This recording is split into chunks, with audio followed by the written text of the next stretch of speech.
안녕하십니까? 소우쿨극장의 재미있고도 기이한 옛날 이야기 시간입니다. 오늘은 어머니를 위해 호랑이가 된 효자와 그 호랑이를 다시 원래의 아들로 돌려놓기 위하여 노력하는 어머니 이야기를 들려드리겠습니다. 구독과 좋아요 그리고 알람 설정 부탁드립니다. 재미있고도 좋은 글로 보답하겠습니다.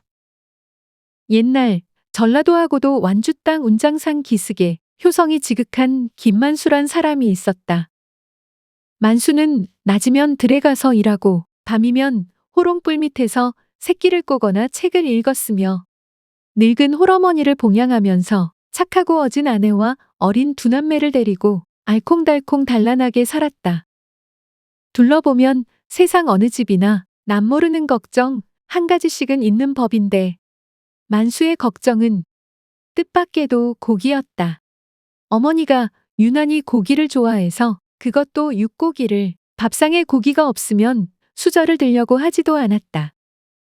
원래도 그랬지만 환갑이 지날 무렵에 심하게 병을 앓고 난 뒤에는 더욱 식성이 까다로워져서 항상 음식 투정을 하였다.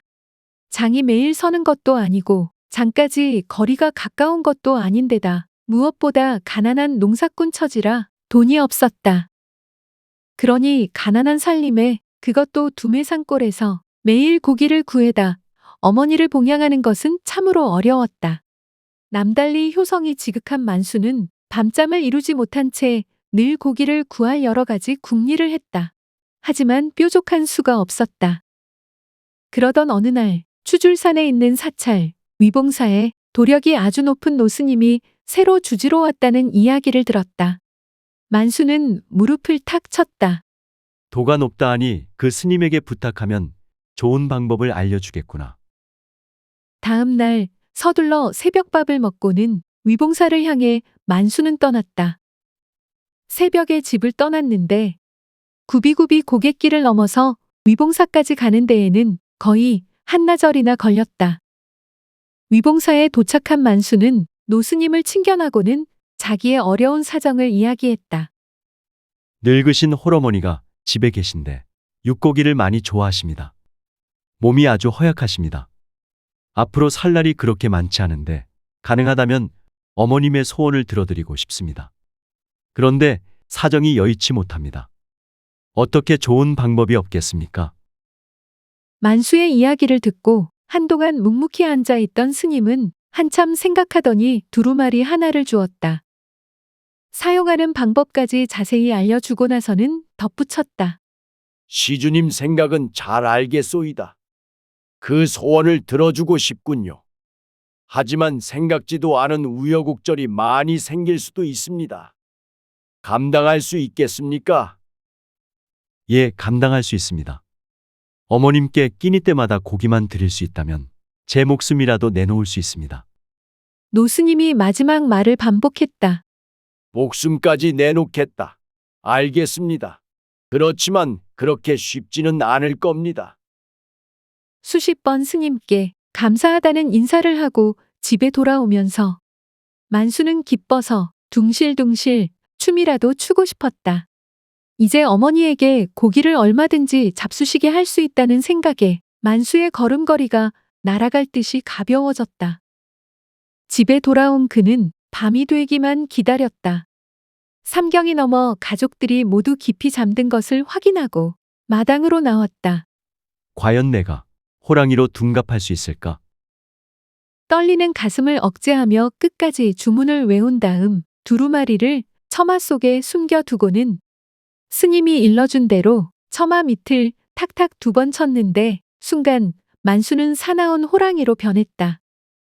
호랑이로 둔갑한 만수는 산으로 올라가 커다란 산돼지 한 마리를 잡아서는 끌고 집으로 돌아왔다. 그런 다음 스님이 시킨 대로 처마 속에 숨겨두었던 두루마리를 꺼내어 다시 주문을 외운 다음 처마 밑을 탁탁 2번 쳤다.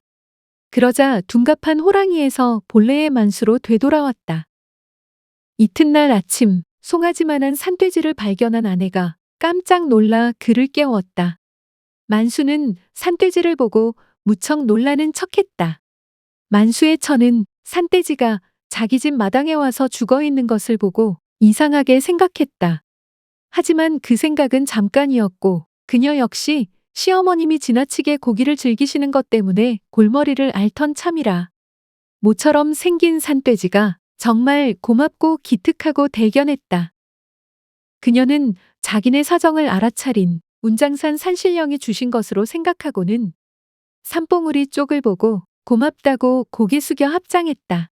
그런 다음 생각해보니 시어머님 혼자 드시기에는 너무 양이 많았다.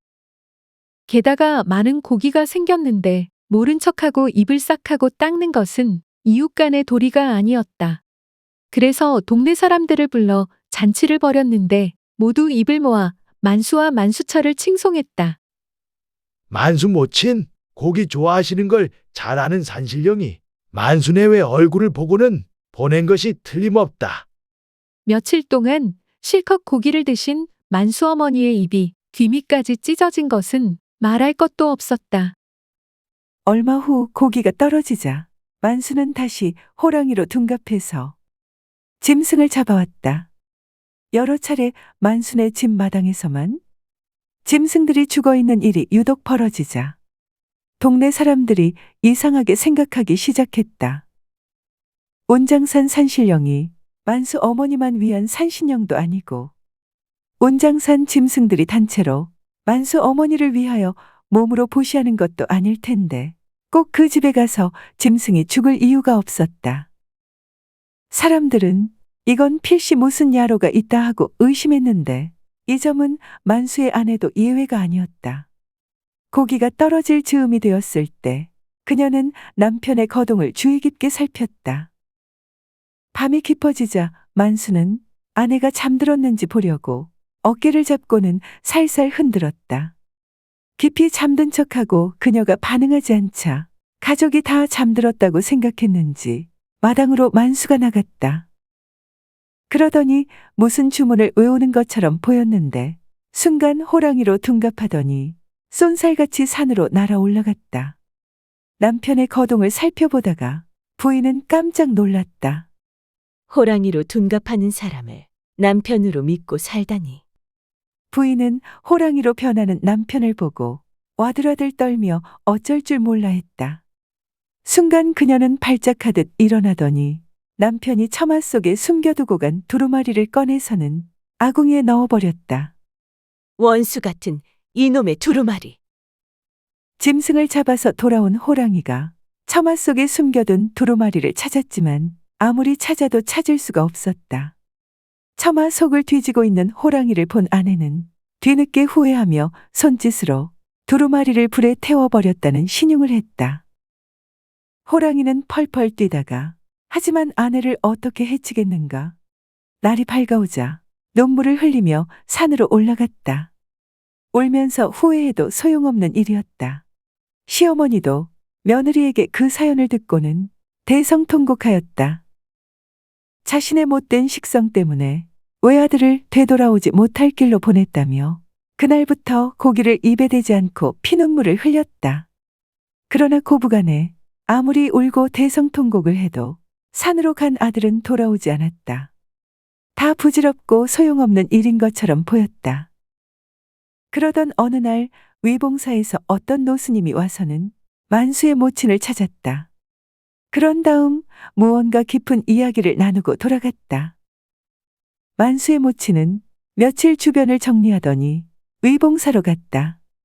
가서는 3년을 하루같이 천일기도를 올렸다. 아들이 다시 사람으로 되돌아오도록 하는 데에는 불공을 드리는 수밖에 다른 방법이 없다고 깨달은 것이다. 그러면서 틈틈이 아마도 노스님이 권유한 일 같은데 주변의 어려운 사람들을 위해 할 수 있을 만큼 몸으로 봉사했다. 자식이 없고 아내나 남편이 없는 데다 몸까지 불편한 천하에 기댈 곳이 없는 나이든 과부나 호랍이 집을 수소문해서 찾아가서는 집안일을 해주거나 조석공양을 지어주는 등의 말이나 마음이 아니라 몸과 실천으로 하는 보시를 했다. 나이가 많은 데다가 원래 건강했던 몸이 아니라 힘들었지만 오직 내 자식을 다시 찾아 며느리와 손주에게 돌려주겠다는 일념으로 목숨을 걸고 어려운 사람들에게 보시하였다. 늙은 어머니가 고기를 끊고 아들을 위하여 동분서주하고 있을 때 그 마음을 아는지 모르는지 고기가 떨어질 때쯤 되면 먹을 사람이 집에 없는 것도 모르고 산짐승을 잡아다 놓고 호랑이는 사라졌다. 그의 아내는 그 고기를 마을 사람들에게 골고루 나누어 주었다. 그래서 마을에는 누가 시집 장가를 가거나 돌아가시는 등의 큰일이 생겨도 고기 걱정을 하지 않게 되었다. 만수의 노모가 선행으로 과거의 업장을 소멸시키고 있을 때 만수가 살던 마을에 큰 사고가 생겼다.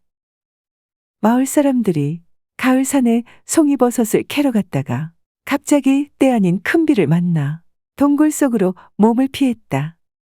벼락이 치고 비가 그치지 않아 바위굴에서 하루 저녁 보내려고 하는데 벼랑간 웬 호랑이가 굴 앞에서 크게 울었다. 사람들이 놀라 서로를 껴안고 울었다. 이제 호랑이 밥이 될 일만 남았구나. 그때 마을 사람 중에 하나가 말했다. 아니다. 저 호랑이는 만수가 변한 그 호랑이인 것 같다. 애절하게 우는 소리를 들어보니 잡아먹으려는 것이 아니고 우리 보고 나오라고 하는 것 같다. 그래서 주춤거리며 나가보니 과연 호랑이가 한편으로는 울부짖으면서 다른 한편으로는 앞발을 들어 자꾸 흔들고 있었다. 마을 사람 중 하나가 만수가 맞느냐고 묻자 그렇다고 고개를 끄덕이면서 자꾸 앞발을 흔들었다. 주춤거리던 마을 사람들이 모두 동굴을 빠져나왔는데 그 순간 산사태가 나더니 굴이 폭삭 무너졌다. 덕분에 살아난 마을 사람들은 호랑이가 고마워서 만수네 집 농사를 대신 지어주었다. 세월이 흘러 3년이 지났고 천일기도를 끝낸 노모는 집으로 돌아와 며느리와 함께 호랑이가 나타나기를 기다리며 위봉사의 노스님이 준 두루마기를 펴놓고 호롱불 아래에서 진언을 외우기 시작했다. 일심으로 진언을 외우고 있는지 사흘 만에 호랑이가 짐승을 끌고 나타났다.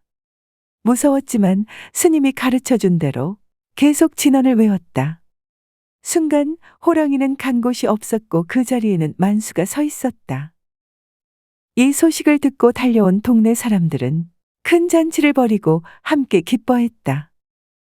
이 아름다운 사연을 나라에서 알았다. 임금께서 만수에게 큰 상을 내리고 정문을 설치하여 모든 백성이 효자인 그를 본받게 했다.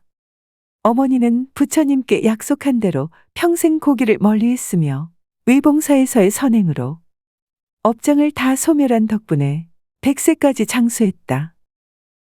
들어주셔서 고맙습니다. 용어 풀이와 참고문헌, 그리고 자료 출처는 명기만 하고 따로 읽지는 않겠습니다. 양지해 주시기를 바랍니다.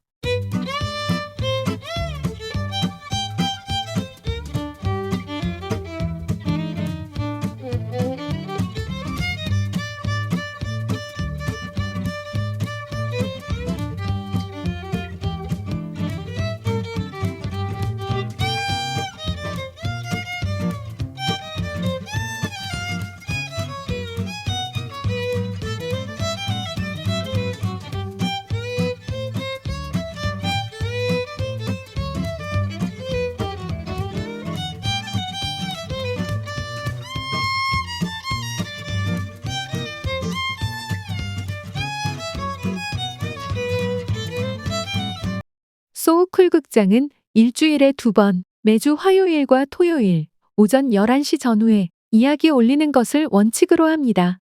하지만 여건이 되면 목요일에도 가끔 올리겠습니다. 반면에 쇼츠는 틈을 봐서 일주일에 3편 정도만 올리도록 하겠습니다. 고맙습니다. 다음에 만날 때까지 건강하시기를 기원합니다.